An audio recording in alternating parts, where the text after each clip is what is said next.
Bismillah ar-Rahman Rahim. We were in a group meeting in relation to diabetes and other comorbids. اور میں لکی ہوں کہ میرے ساتھ آج پروفیسر نجم الاسلام جو پروفیسر ہیں میڈیسن کے، انڈوکرائنالوجی کے اور ڈائبٹالوجی کے خان یونیورسٹی میں، تو سر سے کچھ بنیادی باتیں پوچھ لیں شوگر اور دل کے امراض کے حوالے سے. سر شوگر کا اور دل کے امراض کا ریلیشن اور کیا امپورٹنٹ ہے پھر شوگر کے مریضوں کے لیے؟ دیکھیے، شوگر کے مریض جو ہے ہارٹ پرابلمس کے ان کے 2 سے 5 گنا زیادہ چانسز ہوتے ہیں. ٹھیک ہے، تو یہ یعنی شوگر ہو گئی تو اب آپ باقی لوگوں کے مقابلے میں 2 سے 5 گنا زیادہ چانسز ہیں کہ دل کی بیماری آپ کو ہو جائے گی. تو یہ ایک گہرا تعلق ہے. ٹھیک، بہت گہرا تعلق.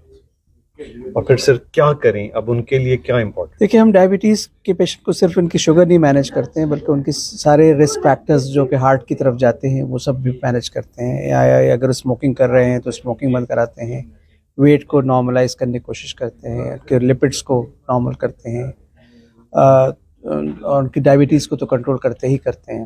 تو یہ ساری چیزیں رسک فیکٹرز ہیں. عام ہمارے یہاں لوگوں کا انداز کیا ہے کہ شوگر کی سر ایک دوا شروع ہو گئی، کبھی چلتے پھرتے وہ شوگر چیک کر لی، آئیڈیا کر لیا، ٹھیک چل رہی ہے، سال سے بس یہ کام چل رہا ہے. شوگر کے مریض کو کتنا فریکوینٹ اپنے ڈاکٹر کو دکھانا چاہیے؟ دیکھیے، اگر کنٹرول نہیں ہے تو ایٹ لیسٹ ایوری 3 منتھس پہ آنا چاہیے، اور اگر کنٹرول ہے تو 6 منتھ پہ ضرور اپنے ڈاکٹر سے وزٹ کرنا چاہیے. آپ بالکل ٹھیک چل رہے ہیں 6 منتھس پہ ضرور آئیں، ڈاکٹر کو دکھانا، کیونکہ کچھ آپ کے اینول ٹیسٹ بھی ہوں گے جو کہ اینول میں سال میں ایک دفعہ ہوں گے، وہ کرائے جائیں گے، اور آپ کے جو بھی ایشوز ہوں گے وہ ان بٹوین ڈیل کیے جائیں گے. HbA1c پھر منیمم 6 مہینے میں ایک دفعہ کرایا جائے گا. تو اس طرح سے فالو اپ ضروری ہے.